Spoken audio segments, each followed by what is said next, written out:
અને આઈ બેટ યુ કે સફળતા જેને કહો છો તમે જે ચાહશો ને ઈશ્વર એનો રસ્તો શોધી આપશે. મારી પાસે સ્કૂલમાં ફી ભરવાના 48 રૂપિયા નહોતા, 48 રૂપીસ પર એનમ. અત્યારે અહીંયા આણંદ પાસે મેં 650 એકર જમીન લીધી છે અને 2500 કરોડની યુનિવર્સિટી બનાવી છે. Skill university.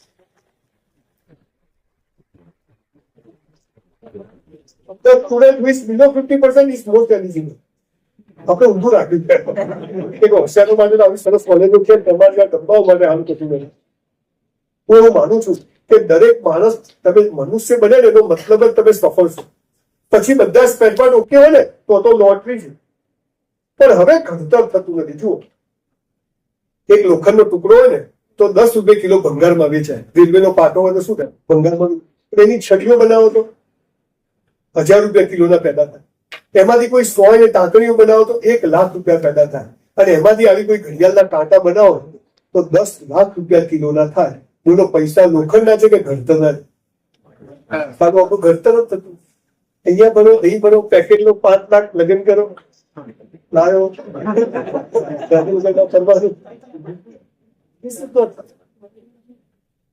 પહેલી વાત, જે કરો તે બેસ્ટ કરો. જે કરો, સવારે ઉઠો ત્યાંથી રાત્રે સુઈ જાઓ ત્યાં સુધીની તમામ વસ્તુઓ કેવી કરવાની? Extreme best. મેં 2000 સેમિનાર ફ્રી કર્યા. હવે તો 1,00,000-2 લાખ લઉં છું. આજે નથી લીધા. ઈચ્છા થાય તો બાર ડબ્બો રાખેલું રાખતા જજો. પણ હું ગઈકાલે મારો જે સેમિનાર થયો એનાથી આજે કેમ બેસ્ટ કરી શકું એ જ મારી કોશિશ છે કે મારે બેસ્ટ જોઈએ છે. તો જે કરો તે બેસ્ટ. સવાર પથારીમાંથી ઉઠો, ભગવાનનું નામ લઈ લેવાનું. કરાવે વસતે લક્ષ્મી કરવું ને સર્વેશ્વર તારો આભાર. અલ્લાહ તેરા શુકર. એમાં શું ઉઠાડે તો ઉઠાડે. એટલે કેટલાય ઉઠતા જ નથી. હવા ગયો ગયો. તો કોઈ દિવસ તમે સવારે એ શક્તિને થેન્ક યુ કીધી. એને જરૂર નથી, આપણું ફરજ છે. બ્રશ કરવાનો મસ્ત 5 મિનિટ બ્રશ કરવાનો, મસ્ત નહાવાનું 10-15 મિનિટ નહાવાનું. 2 જોડી કપડા હોય ધોઈને ઇસ્ત્રી કરીને જ પહેરવાના. મોજા તો ખાસ ધોઈને પહેરવાના. મને તો બૂટ કાઢે ને મને બહુ ચિત્તો પ્રિય. ભાઈ તમે મોજા તો આટલા જ આવે, આ કેમ વહેલા સોક્સ ફરી ધોવાતા હશે. 11 વાગે કોલેજ નો ટાઈમ છે, 11:15 પહોંચી જવાનું. બોસ ગમે તે થાય.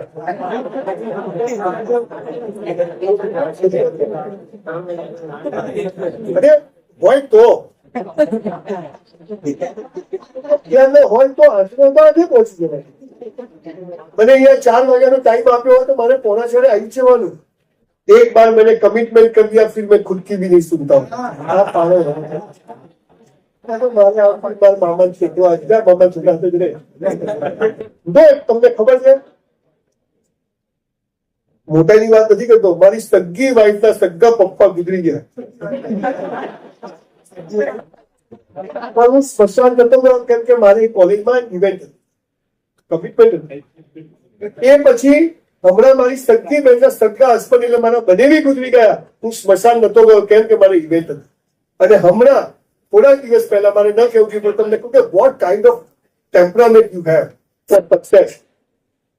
મારી વાઇફની બર્થડે હતી. અમે લોકો પેલેડિયમમાં એક સરસ હોટલની અંદર રોડ આપણી હોટલમાં ક્યાંક બહાર બી જમવા જઈએ. અમે જમતા હતા અને મારી વાઇફને બ્રેન સ્ટ્રોક આવે અને રાઈટ સાઈડ ટોટલી પેરાલિસિસ. એને લઈને અમે ઘરે આવ્યા. બીજા દિવસે સવારથી એની હાલત બહુ ખરાબ થઈ ગઈ. સાંજે ડોક્ટરે કીધું હું કહું એટલે તમે હોસ્પિટલ આવી જાય. મારે બીજા દિવસે ઇવેન્ટ, એ દિવસે ઇવેન્ટ. હું ઇવેન્ટમાં ગયો, મારી વાઈફને લઈને મારો દીકરોને એમઆરઆઈ કરવા ગયા. પછી ઇવેન્ટ પતાવી પછી હું મારી વાઈફ પાસે પહોંચ્યો. એટલે મેં જોયું કે વચ્ચે એમઆરઆઈમાં 1 કલાક જશે ને એટલી વાર હું અમદાવાદમાં જ હતી. આ ટેમ્પરામેન્ટ તમારી પાસે હોય ને તો તમે જીવનમાં સફળ થાવ, બાકી ના થાવ. મારી સારી આવી હતી, બીજા સારી જોડે ગઈ હવે. મારા મામા છોકરા એમને બહુ તકલીફ છે, અમદાવાદ બધું જોયું નથી મારે. તો આ જે લોકો એક્સક્યુઝ શોધે છે ને એ જીવનમાં કશું કરી શકે. જે તમે એકવાર કોઈને કમિટ કર્યું ધેટ્સ ઓલ. પરીક્ષા આપવા બેઠા, 3 કલાકનું પેપર છે, આવડે છે કે નથી આવડતું, ચોરી કરવી નહીં, ચોરી કરાવી નહીં, એનું કારણ ચોરી કરીને પાસ થઈને કદાચ 5 લાખનું પેકેજ આપણે ચૂઝ કરીએ એના કરતા શું ખબર કે નપાસ થઈને બિઝનેસમેન બનવાનું નહીં લખ્યું હોય. આ તમને ખબર ને, તમે ચોરી કરી પાસ થઈ ગયા અને તમને 10 લાખનું પેકેજ મળ્યું, પણ તમે 10 લાખનું પેકેજ આપો એવા ભગવાને બનાવવાનું લખ્યું હતું, પણ તમે ખોટા લખ્યું. પિક્ચર જોવા જાઓ, સિસોટી માતા ના અને જવાનું આ શું કથા છે, મા બાપ સલાહ ચૂકેગા નહીં, પાછું આવે ચૂકે કે તું ચૂકે માર ખાશે, 500 રૂપિયા આપે છે તું બધી ના જે કરો તે બેસ્ટ. હવે હું તમને ખાસ, તમે બધા લગભગ જોબ કરવાના મૂળવાળા લોકો હોય છે, જે લોકો ભણતા હોય છે, શરૂઆતમાં મેં હું જયારે વેઇટર હતો ત્યારે 400 રૂપિયામાં હું 4000 નું કામ કરતો હતો. મારો 400 રૂપિયા સેલેરી હતો. મારી સાથે વાળા 3 વેઇટર મને કહેતા, સંજય આટલું બધું કામ ના કરાય, માપે માપે કરો સાહેબ. બધા બધું ના, મારી બાએ કીધું આપણા બાપની પેઢી સમજીને કરવાનું. સાહેબ હું 400 રૂપિયામાં 4000 નું કરતો તો બોલો, દર મહિને 3600 ભગવાનના ત્યાં જમા થાય કે નહીં? તો 3 વર્ષે આટલા થાય તો આજે 20 વર્ષે આપણી કેસ ચારકોલ કરીને મસ્ત રેસ્ટોરન્ટ હોય કે ના હોય સિદ્ધુ ભવન પર બને જ. તમને કહું છું દીકરા દીકરીઓ, કાલે 2 લાખની પગાર હોય ને, 4 લાખનું કામ કરો. 2 લાખમાં જે કરો એ તો મજૂરી છે, પણ 2 લાખ ઉપર જે કરો એ તમારું જમા થાય છે અને યોગ્ય સમયે ભગવાન તમને એનો બદલો આપે. હા તો 2 લાખનો પગાર આપે ને, થેન્ક યુ, અને પછી હરામી થઈ જશે. દિલ જ જુઠું. મને ઘણા બધા લારી વાળા, દુકાનો વાળા, ટેક્સી વાળા સાહેબ ધંધો નથી. મેં તું 8 કલાક તો રીલ જોવે, જે જોવું હોય ભગવાન મોકલે. તાર ધંધો જીવતો જ નથી. 8 કલાક આપણા સ્ક્રીન ટાઈમ હોય, 4 કલાક સ્ક્રીન ટાઈમ. ક્યાંથી તમને વિચાર આવે પ્રગતિ? મોબાઈલ આપણી સગવડ માટે, પણ આજે આપણે મોબાઈલ નથી ગયા. એટલે જે કરો તે બેસ્ટ કરો. કાલે 25 લાખની જોબ હોય, 50 લાખનું કામ કરો. સાહેબ દાવો મારીને કહું છું, એમ શીખ્યું આપણને બદલો આપે કે ના આપે, પણ આપણું જે જમા થાય છે ને એ એક દિવસ તમને મળે છે ને.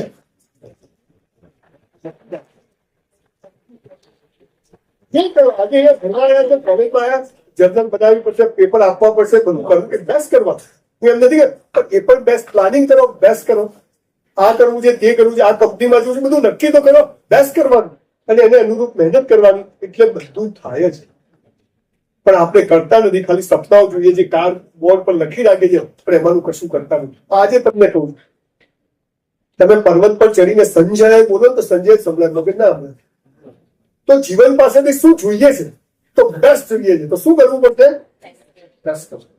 ચપ્પલ કાઢીએ તો ભગવાનની પાદુકાની જેમ મારામારી કરવાની નહીં, થાય તો છોડવાનો નહીં. શું નહીં કરવું નહીં,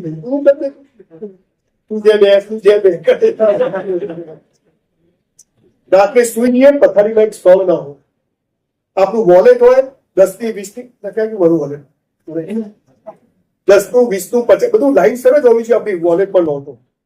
બધું જ બેસ્ટ. રાત્રે 12 વાગે સિગ્નલ ના, પોલીસ ના હોય તો સિગ્નલ આપીને ટર્ન મારો. કોઈ ના, self discipline. You know what is meaning of character? તમને બધું કરવાની છૂટ હોય પણ તમે ના કરો ને, that is called character. સમજ પડે છે? કોઈના લાખો રૂપિયા પડ્યા હોય પણ આપણે થાય કે આપણો અમારો રૂપિયો છે નહીં, તો તમારું કેરેક્ટર બેસ્ટ. આ બધી વાતો કોઈ કરતું નથી, ભારે ભારે વાતો કરે આપણે સમજ પડે નહીં. પણ પહેલી વાત છે સફળ થવાની કે જે કરો તે. કપડા પહેરો, મસ્ત તૈયાર થવાનું. દીકરીઓ આઈબ્રો લિફ્ટિંગ, છોકરાઓ સ્પાઇકી કરવાના બધા. તમે હું અમેરિકા ગયો, 95 વર્ષના અંતિમ મળે, ચામડી આટલે લટકે અને આટલે લટકે, આમ બાને બચી ભરવાનું મન થાય.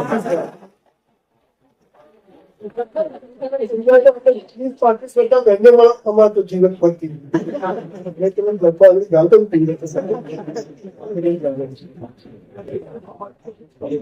એટલે આખી આપણે બધા જ એક નિયમ પાડીશું કે જે કરીશું તે કચરો ફેંકીએ કચરા પેટીમાં, બહાર હોય તો થોડો લઈને અંદર. આ બધું જ પરમ તત્વના ત્યાં નોંધાય છે, પરમ શક્તિના ત્યાં નોંધાય છે, જેની તમને ખબર નથી. તમને એમ કે મને કોઈ જોતું નથી, મારે જેમ કરવું એમ કરું. આ અમેરિકન્સ આટલા સુખી કેમ કે હું 10 વાર અમેરિકા ગયો છું. એનો એક એક માણસ કામ ચોરી ના કરે, એ જે કરે પરફેક્ટ જ કરે, એટલે બધી લક્ષ્મી ત્યાં. અને આપણે આ દેશમાં કોઈ છે નહીં, કામ છોડે એટલે ભગવાન તો ત્યાંથી અહીંયા બધું બાપાનું છે. આ તો ભાડાનું ઘર છે, થોડા દિવસ રહીને ખાલી કરી જતા રહેવાનું. એટલે પહેલો થંભ છે જે કરો તે બેસ્ટ કરો. હું છે હમણાં એકવાર થોડા કેદીઓને મળે ના મેં તમને જેલમાં કેમ છે ખબર છે તમે જે કરવાનું હતું એ બેસ્ટ કેદી કર્યું બેસ્ટ કરવું તો બી આવે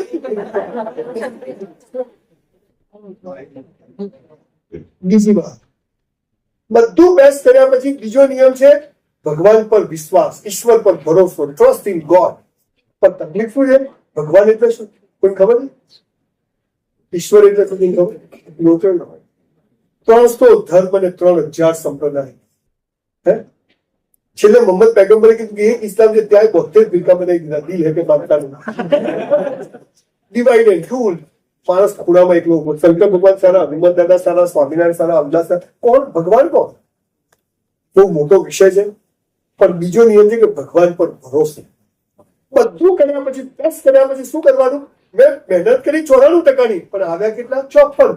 તો હવે મને એની પર ભરોસો છે કે એ જે કરશે એ યોગ્ય કરશે. તળાવમાં કૂદકો મારવો બોલો મેં તળાવમાં કૂદકો માર્યો તો તમે કોને બોલાવો સારું જ ના મારે.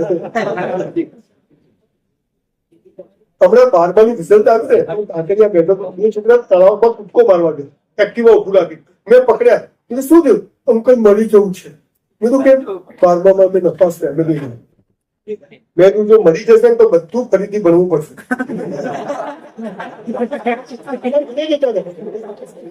મરી જાવ એટલે ફરતી જન્મ દેવા પડે ફરતી ખતરા જેવું પહેલું બીજું 12માં એના કરતા 1 વર્ષમાં પતી જશે. આને કહેવાય ડર કે આગે જીત હોતી સમજાયું ને ઈશ્વર પર ભરોસો. અને મેં કીધું ઈશ્વર કોણ છે આ જેને પૃથ્વીનો ગ્રહ બનાવ્યો 50,000 પૃથ્વી બનાવી એ ઈશ્વર બધા માટે સરખો છે. નસીબ તગારું હોતું નથી અને બનાવવું પડે આપણને ખબર તમે તો નસીબદાર અહીંયા સોશિયલ મીડિયા પર હું કઈ બનાવું ને હવે સંજયભાઈ પૈસા આવી ગયા એટલે ફિલોસોફી મારો મેં કહીએ ગાંઠો વાળી ખાડ 10 વર્ષ ખાધી અને પામોલીન તેલ આમ ધુમાડો ઉડાવી ખાધું ચડ્ડી પર ટીકડું મારી પહેર્યું તને ખબર ના કે મને એમ કે મને એમ કે આ ક્યાંથી આવ્યું દીકરા દીકરીઓ ગયા જન્મને આધારે જન્મ મળ્યો છે એ રીતે જીવન ચાલુ થયું છે પણ નવું જીવન કેવું જીવવું છે એ આપણા હાથમાં છે. એનો પહેલો નિયમ છે જે કરો તે બેસ્ટ અને બધું બેસ્ટ કર્યા પછી ઈશ્વર પર શ્રદ્ધા.